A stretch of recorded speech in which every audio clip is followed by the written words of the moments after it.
In management of crop improvement वाले chapter में हम लोग क्रॉप वैरायटी इम्प्रूवमेंट पढ़ चुके हैं, क्रॉप प्रोडक्शन मैनेजमेंट पढ़ रहे हैं और अब क्रॉप पढ़ रहे थे और क्रॉप प्रोटेक्शन मैनेजमेंट हमने स्टार्ट किया था।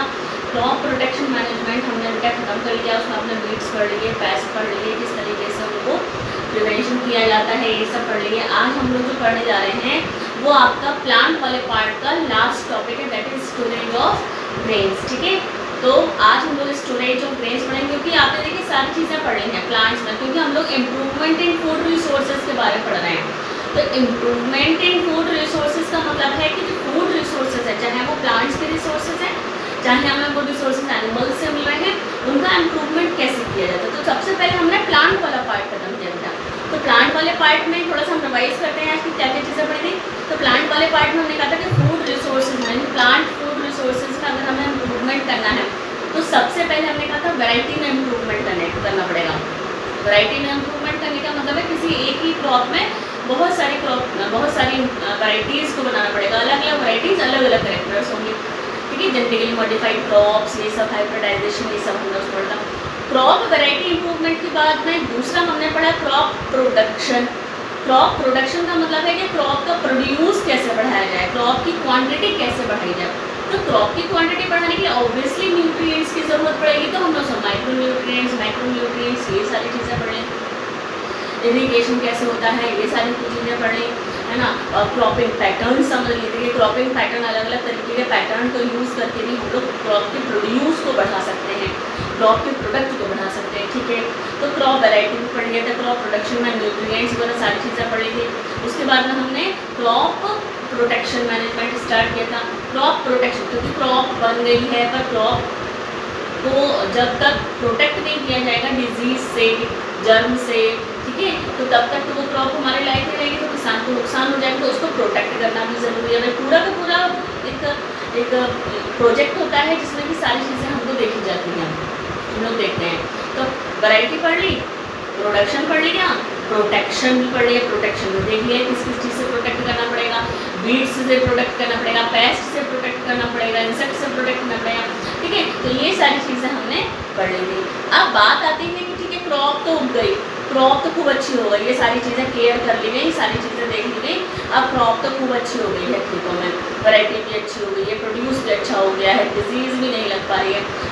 अब बात ये आती है कि जब उस क्रॉप की कटाई होगी, यानी कि हार्वेस्टिंग, कटाई यानी हार्वेस्टिंग जब होगी उस क्रॉप की, तब उसको स्टोर करके रखते हैं किसान, फार्मर्स जो हैं उसको क्रॉप्स जो हार्वेस्ट की जाती है उसको स्टोर करके रखते हैं। सोचिए कितनी सारी फसल होगी, कितनी सारी क्रॉप होगी जिसको किसान को स्टोर करना पड़ता है, और कितनी मेहनत की है किसान ने उस खेत को बनाने में, उस क्रॉप को उगाने में कितनी मेहनत करी है। ये सारे आप जो प्रोसेस पढ़े हो आपको इससे समझ आ गया होगा कि किस तरीके से किसान मेहनत करते हैं अपनी फसल को अच्छा बनाने के लिए। तो अगर इतनी मेहनत के बाद में स्टोरेज करने में कोई गलती हो जाए थोड़ी सी, तो किसान की पूरी मेहनत बर्बाद, पूरा पैसा बर्बाद, ठीक है ना, सारी चीज़ें बेकार हो जाएंगी। इसीलिए स्टोरेज ऑफ ग्रेन्स में बहुत सारी चीज़ों को ध्यान रखना पड़ता है। अब स्टोरेज ऑफ ग्रेन्स में क्या चीज़ों को ध्यान रखना पड़ता है, ये सारी चीज़ें हमें पढ़नी है। अब आप ये सोचिए कि अगर क्रॉप को स्टोर किया जा रहा है तो जिस जगह पर, जिस हाउस में, जिस रूम के अंदर स्टोर किया जाएगा वहाँ पर प्रॉपर सनलाइट आनी चाहिए, बिल्कुल भी मॉइस्चर नहीं होना चाहिए, कोई इंसेक्ट नहीं होने चाहिए, माइट्स, कीड़े नहीं होने चाहिए, चूहे नहीं होने चाहिए, और उसको फ्यूमिगेंट से, फ्यूम्स के थ्रू सारे के सारे इंसेक्ट्स वहाँ पर ख़त्म किए जाने चाहिए। प्रॉपर ड्राइंग की यानी प्रॉपर सुखाना चाहिए उनको, फसल को, और फिर प्रॉपर साफ करके उसको तब उसको स्टोर करना चाहिए। तो हमें यही सारी चीज़ें पढ़नी है कि किस तरीके से फार्मर को अपनी क्रॉप को स्टोर करना चाहिए, ठीक है, क्या क्या चीज़ें यूज़ करनी चाहिए स्टोर करने के लिए। तो वही सारी चीज़ें हमको आज पढ़नी है, ठीक है। तो storage of grains is also an important step in the plant food resources. बेटा बस समझ रही है, स्टोरेज ऑफ ग्रेन्स ये भी एक बहुत ही इम्पॉर्टेंट स्टेप है। ऐसा नहीं है कि हमने प्रोडक्शन अच्छा कर लिया, हमने अपनी क्रॉप को बचा लिया कीड़ों से तो भाई बहुत सही हो गया, आपको अब कोई चीज़ नहीं हो सकती, अब तुम्हारी क्रॉप अच्छी हो गई। लेकिन नहीं, बिल्कुल नहीं, इतना सब कुछ करने के बाद भी अगर स्टोरेज प्रॉपर नहीं किया गया है, अगर स्टोरेज प्रॉपर नहीं किया गया है तो वो सारी मेहनत बर्बाद हो जाएगी, क्योंकि स्टोरेज प्रॉपर नहीं किया गया है। सपोज कि वहाँ पर सीलन आ गया, यानी कि मॉइस्चर आ गया जिस जगह पर स्टोर किया गया फसल को, या वहाँ पर कीड़े लगे, तो फसल खराब हो सकती है। कैसे खराब हो सकती है?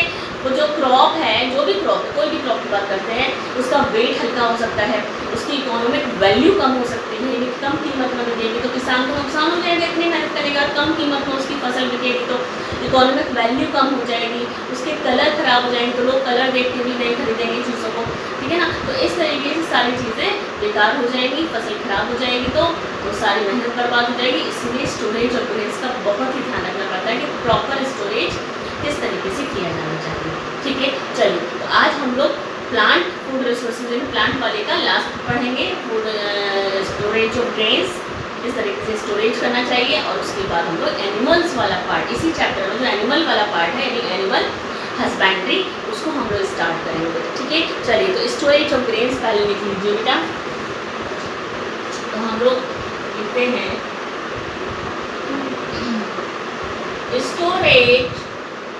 Storage of grains, storage of grains during storage of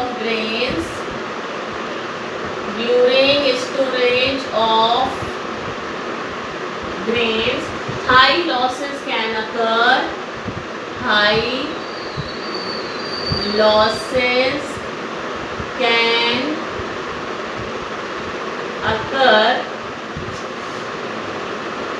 factors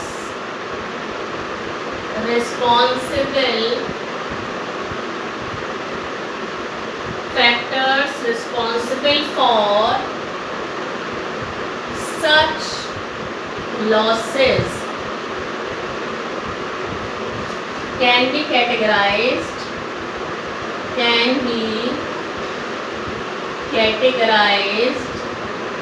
as number 1 biotic factors,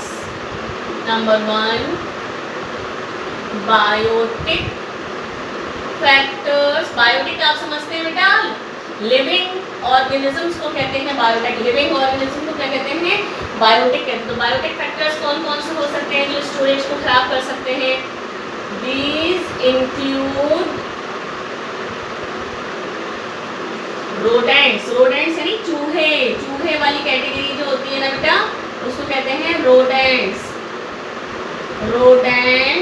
these includes rodents, fungi आप लोग जानते हैं बेटा, insects, mites and bacteria, mites and bacteria, mites and bacteria.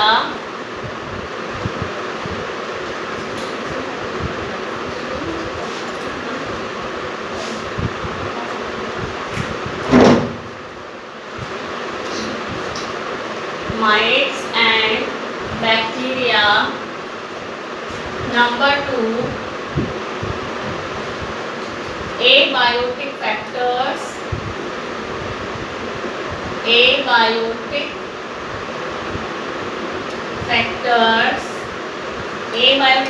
में सारे एनवायरमेंटल कंडीशंस, टेम्परेचर है, moisture है, sunlight है, ये सारे एबायोटिक फैक्टर्स इसमें आ जाते हैं। एबायोटिक फैक्टर्स में आते हैं लिविंग ऑर्गेनिजम्स, बायोटिक में आते हैं, जैसे चूहे वगैरह हैं, कीड़े हैं, फंजाई है। एबायोटिक फैक्टर्स में सारे के सारे एनवायरमेंटल फैक्टर्स आते हैं, सनलाइट है, टेम्परेचर, मॉइस्चर है, ठीक है। ये सारी चीज़ें एबायोटिक फैक्टर्स में आएंगी। चलिए, तो these include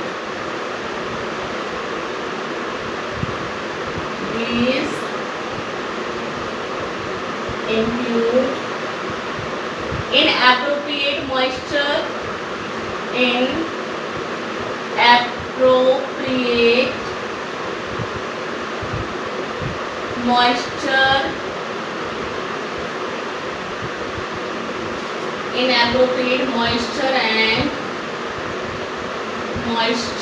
and temperature condition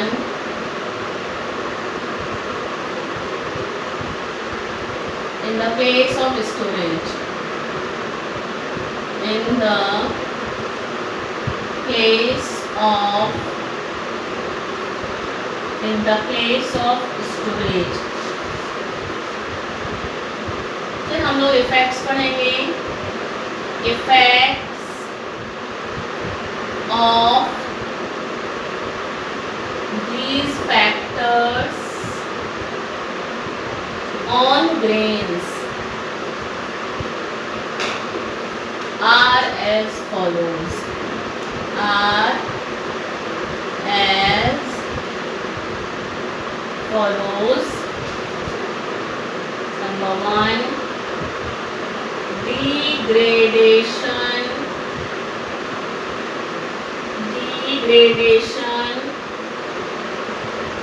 in quality. Degradation in quality. Number B, poor germinative capacity. Poor germinative capacity. Effects of these factors on grains are as follows. Number 1, degradation in quality.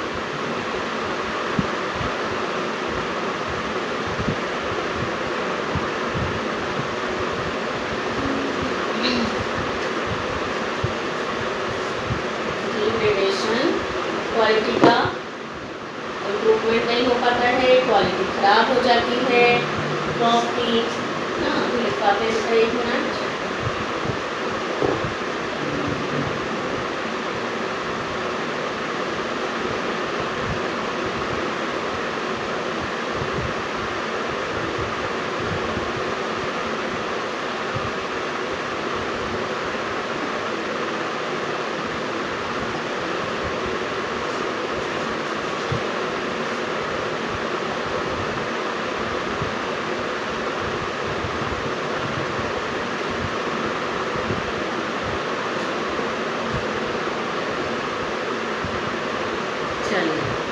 हमने कहा effects of these factors on grains are as follows. Degradation in quality, poor germinative capacity, poor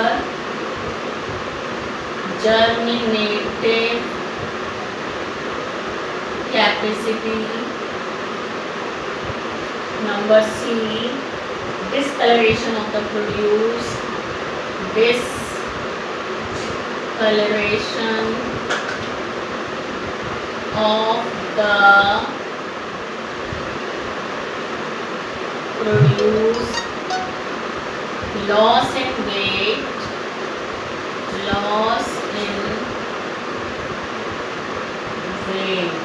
ठीक है.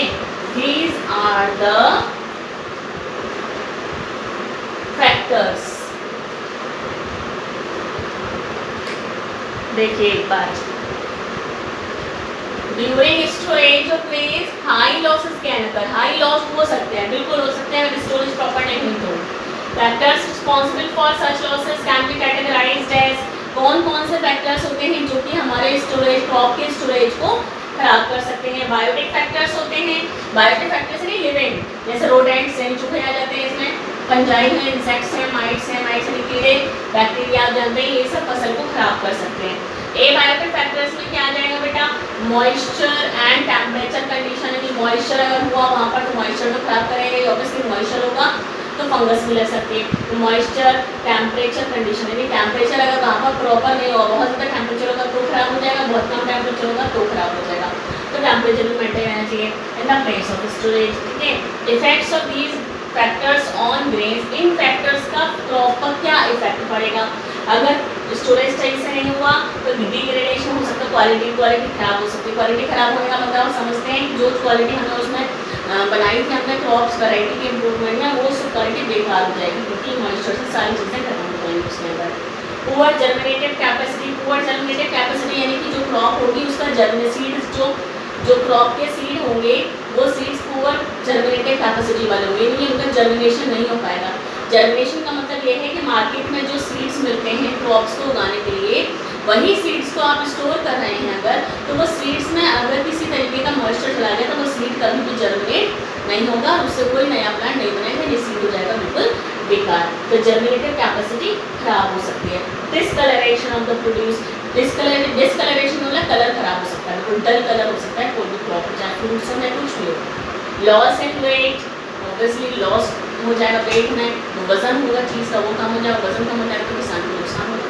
ठीक है, और भी चीज़ें पढ़नी है इसमें भी, चलिए देखिए इसको फिर आगे और इसी में पढ़ते हैं। स्टूडेंट इसमें थोड़ा सा और लिखाऊंगी आपको बेटा।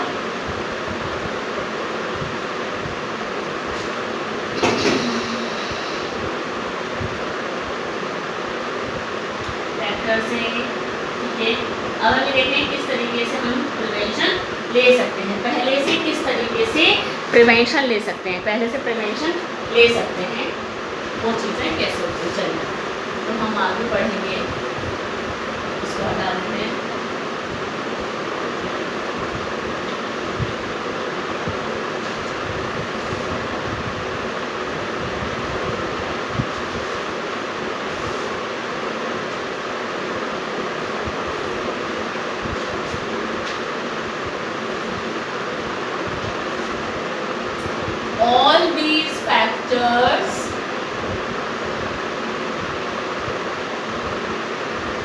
All these factors lead to poor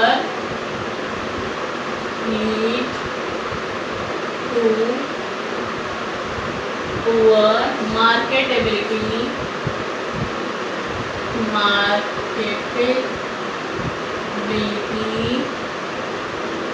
and heavy economic losses and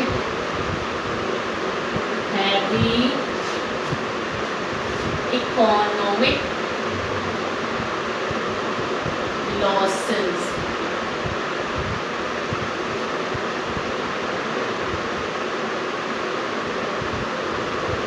The proper storage of grains, the proper storage of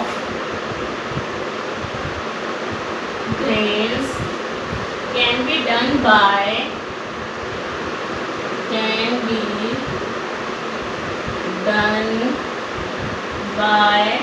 proper treatment, can be done by proper treatment and by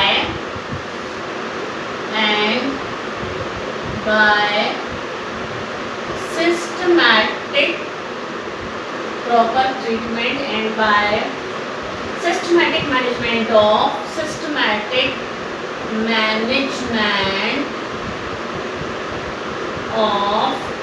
warehouse.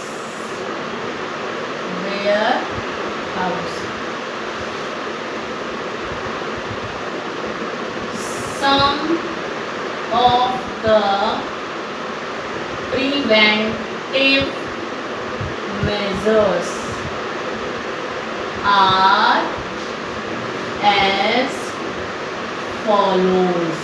कुछ preventions इस तरह से लिखेंगे बेटा। कुछ preventions हैं, strict cleaning, सफाई होनी चाहिए वहाँ की, strict cleaning of the produce before storage.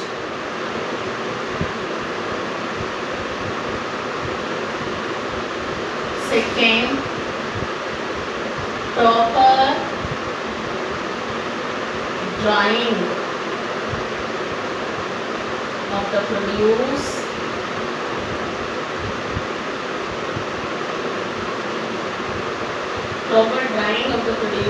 in sunlight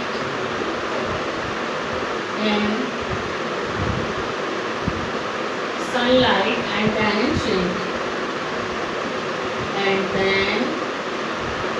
in shade, Third is fumigation should be done.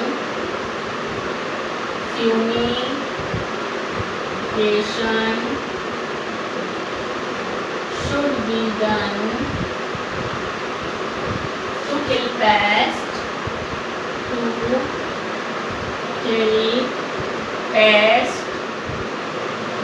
in fumigation The insect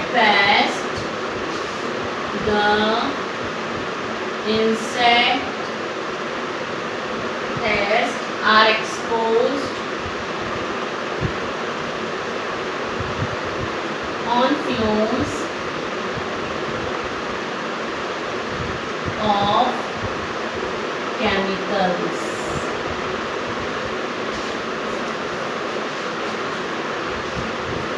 ठीक है, so these are the preventive measures. देखिए एक बार, all these factors, कौन से factors, बायोटिक और abiotic factors जो भी बताए थे, all these factors lead to poor marketability हो सकती है, मार्केट में अच्छी सप्लाई नहीं होगी तो उसकी मार्केट में अच्छी तरह से बिकेगा नहीं, एंड हैवी इकोनॉमिक लॉस, बहुत ज़्यादा लॉस हो जाएगा, इकोनॉमिक लॉस, पैसे का बहुत लॉस हो जाएगा किसान को अगर प्रॉपर स्टोरेज नहीं हो, फसल खराब हो गई, अगर कीड़े लग गए या किसी भी तरीके से डिस्कलरेशन हो गया तो The proper storage of grains can be done by proper treatment and by systematic management of warehouse.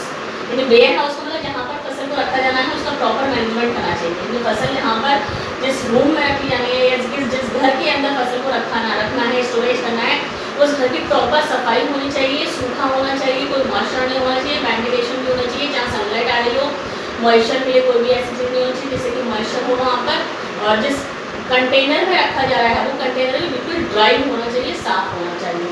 ठीक है, चलिए, तो some of the preventive measures are as follows, कुछ प्रिवेंटिव मेजर्स हैं जो कि फॉलो करने चाहिए किसान को। Strict cleaning of the produce before storage, जो भी प्रोडक्ट है यानी कि जो फसल है उसको प्रॉपर क्लीनिंग, प्रॉपर सफाई करनी चाहिए, उसकी कहीं भी ऐसा नहीं होना चाहिए कि कोई कीड़ा रह जाए उसमें, तो कीड़ा रह जाएगा तो वहाँ पर वो खाता रहेगा उसको और खत्म कर देगा फसल को। प्रॉपर क्लीनिंग भी होनी चाहिए स्टोरेज से पहले, किसकी, प्रोड्यूस की, यानी कि जो फसल है, जब क्रॉप है उस क्रॉप की प्रॉपर क्लीनिंग होनी चाहिए जब फसल को स्टोर किया जाएगा उससे पहले।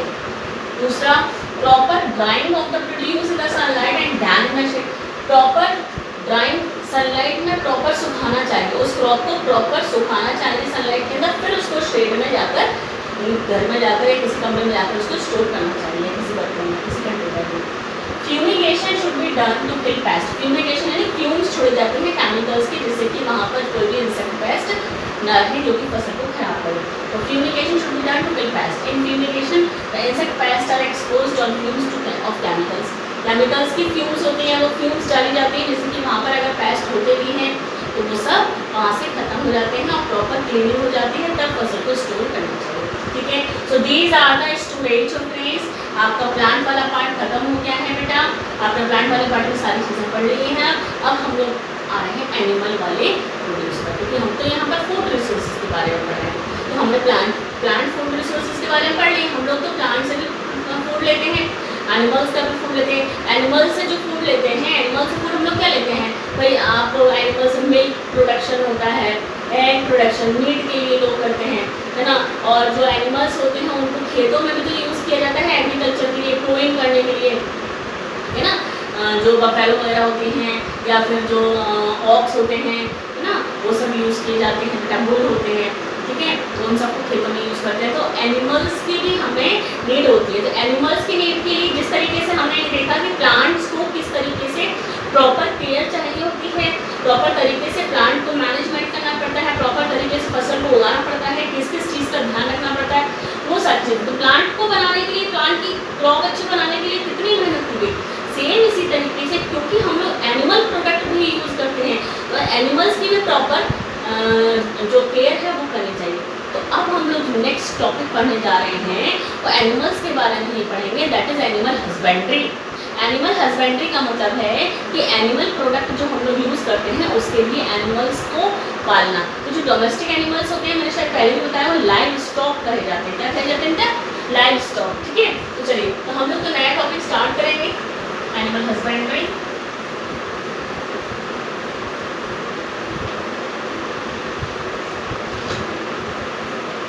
यहाँ पर आपको बहुत सारे एनिमल्स की बेटा ब्रीड्स याद करनी पड़ेगी।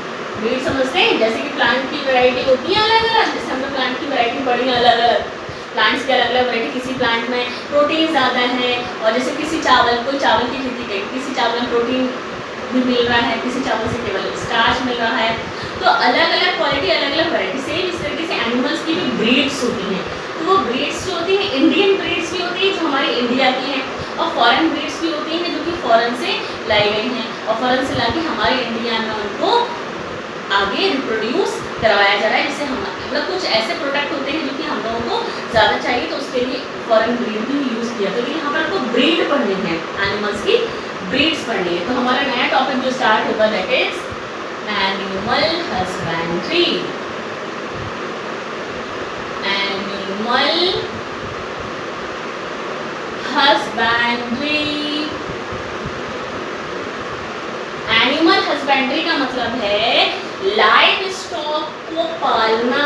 लाइव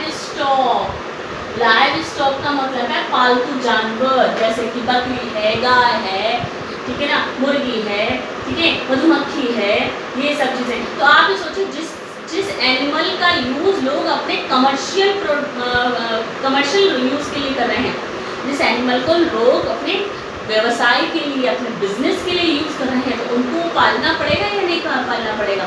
आपने देखा है कि साउथ में लोगों का ज़्यादातर जो बिजनेस है वो मछली का है, मछली पालन, फिश को पकड़ते हैं वो लोग, समुद्र है वहाँ पर भाई साउथ में ज़्यादा, तो वहाँ का लोगों का जो मेन जो बिजनेस है वो क्या है बेटा, वो फिश प्रोडक्शन, फिश पालन है ना, मछली पालन है।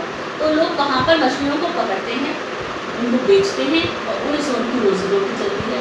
तो उसके लिए उनको क्या करना पड़ता है, वो अपना कमर्शियल यूज़ कर रहे हैं उसका, यानी मछलियों को एक घर में वो बनाते हैं, घर से मतलब समुद्र के पास में एक बड़ा सा एक तालाब जैसे बनाते हैं, मछलियों को समुद्र से पकड़ के लाते हैं, छोटी छोटी मछलियों को उनको पालते हैं, अपने बड़े दाना खिलाते हैं, मछलियों को बड़ा करते हैं, मार्केट में बेचते हैं। तो ये उनका व्यवसाय है, ये उनका बिजनेस है जिससे वो कमा कर खा रहे हैं, ठीक है। इसका मतलब ये है कि हम लोग एनिमल प्रोडक्ट को भी यूज़ करते हैं।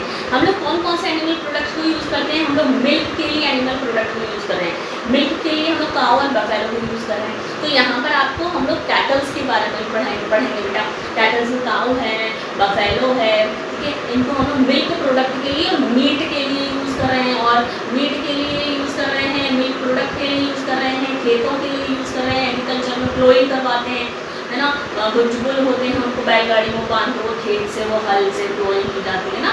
तो इस तरीके से एनिमल्स का यूज़ जो है मिल्क के लिए किया जा रहा है, ठीक है ना।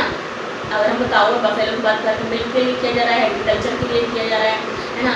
और आपको मालूम है कि लोग अंडे भी खाते हैं, मुर्गी के अंडे खाते हैं। मुर्गी के अंडे खाने के लिए क्या करना है, मुर्गियों की देखभाल करनी पड़ेगी, मुर्गियों को पालना पड़ेगा, ठीक है, तो मुर्गी पालन कहलाता है वो। तो इस तरीके से जो भी मधुमक्खी का आपने देखा, लोग मधुमक्खी का वो जो शहद होता है वो बेचते हैं, तो उसमें मधुमक्खियों को पालते हैं, मधुमक्खियों की केयर करते हैं, मधुमक्खियों की रियरिंग करते हैं, उनकी फीडिंग करते हैं। इस तरीके से जिस एनिमल प्रोडक्ट को लोग यूज़ करते हैं अपने कमर्शियल यूज़ के लिए, अपना पैसा कमाने के लिए यूज़ करते हैं, तो उनको वो उस तरीके से देखभाल करते हैं। उसी देखभाल को हम लोग एनिमल हस्बेंड्री बोलते हैं। तो यहाँ पर ये सब कुछ आपको पढ़ना है कि कौन कौन से एनिमल्स हैं जो कि हमारे इंडिया के हैं और कौन कौन से एनिमल्स की ब्रीडें जो कि बाहर से फॉरेन कंट्री से लाई गई हैं हमारे इंडिया में और अच्छी क्वालिटी की हैं। अगर तो वो अच्छी क्वालिटी की होती हैं, तो वो लोग चाहते हैं कि हमारे इंडिया में भी इस तरीके की क्वालिटी आ जाए एनिमल से, जिससे कि यहाँ के लोगों का जो बिजनेस है वो भी अच्छा हो पाए। तो इस तरीके से जैसे कि एनिमल्स, जैसे कि प्लांट्स में आपने हाइब्रिडाइजेशन पढ़ा था, वैरायटी को इम्प्रूवमेंट करने के लिए बेटा दो क्रॉप्स को मिलाते हैं। सेम इसी तरीके से एनिमल हस्बेंड्री में भी अच्छी क्वालिटी, अगर फॉरेन की किसी ब्रीड में कोई अच्छी क्वालिटी है और कुछ अच्छी क्वालिटी हमारे इंडियन की ब्रीड में है, बेटा आपको मैं बता दूँ, फॉरेन की ब्रीड जो भी है किसी भी एनिमल की, फॉरेन की ब्रीड को हमारे इंडिया की ब्रीड से क्या करा दिया जाता है, रिप्रोड्यूस करवा दिया जाता है, और जो नया एनिमल बनता है उसमें दोनों क्वालिटी आ जाती है, ठीक है। इस तरीके से ये सारी चीज़ों को आपको एनिमल हस्बेंड्री में बेटा पढ़ना है कि किस तरीके से हम लोग एनिमल्स की क्वालिटी को इम्प्रूव कर सकते हैं और किस तरीके से हम लोग इस एनिमल्स को रियरिंग कर सकते हैं, फीडिंग कर सकते हैं। एनिमल्स की रियरिंग, एनिमल्स की फीडिंग, ये सब एनिमल्स की देखभाल करना, केयर करना, ये सब कुछ मिलाकर कहते हैं एनिमल हस्बेंड्री, ठीक है। लाइव स्टॉक की देखभाल करना अपने कमर्शियल यूज़ के लिए, लाइव स्टॉक की देखभाल करना, दैट इज एनिमल हस्बेंड्री। तो हम लोग पहले कैटल्स का पढ़ेंगे, काऊ और बफेलो का पढ़ेंगे, फिर हम लोग हैन का यानी मुर्गी का भी पढ़ेंगे, फिर हम लोग मधुमक्खी का भी पढ़ेंगे, ठीक है। तो इस तरीके से हम लोग एनिमल हस्बेंड्री को नेक्स्ट लेक्चर में स्टार्ट